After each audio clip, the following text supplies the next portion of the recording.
Hey everyone, welcome to our YouTube channel Ankit Career Academy. The target for this YouTube channel is to solve 8 lakh maths problems, and don't forget to like, share and subscribe. So right here what we have is a situation where we have to calculate the derivative of this particular function. So we have to calculate the value of dy by dx using this particular function over here. So first of all, let us assume that the value of x square divided by 3 minus 1, which is this internal function over here, let this is equal to v.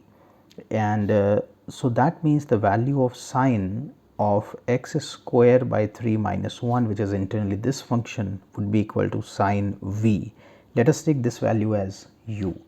So technically what is going to happen is this entire function y would be equal, this internal function, that is log of sine of x square by 3 minus 1 would be equal to log of u. Let us take this as z.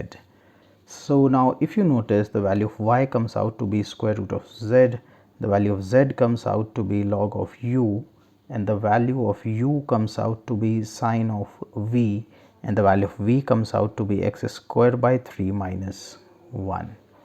So technically if we calculate the individual derivatives over here, so the value of dy by dz comes out to be 1 divided by 2 square root of z, and the value of dz by du, this comes out to be 1 divided by u.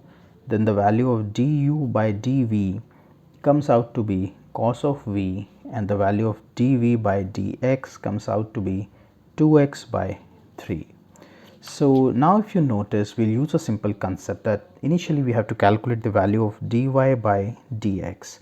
So that is equal to dy by dz multiplied by dz by du multiplied by du by dv multiplied by dv by dx. So let us multiply all these functions together and see what happens. So this is equal to 1 divided by 2 square root of z multiplied by 1 divided by u multiplied by 1 divided by cos v, and then that is 2x by 3. So this is equal to x divided by 3 cos of v divided by u square root of log of u. So if you calculate this correctly, then the value of dy by dx comes out to be x cot of x square by 3 minus 1 divided by 3 times square root log of sine of x square by 3 minus 1, and this right here is the final answer to this particular problem. I hope that this video was informative enough, and for more such videos don't forget to subscribe to our YouTube channel. Thank you so much for watching.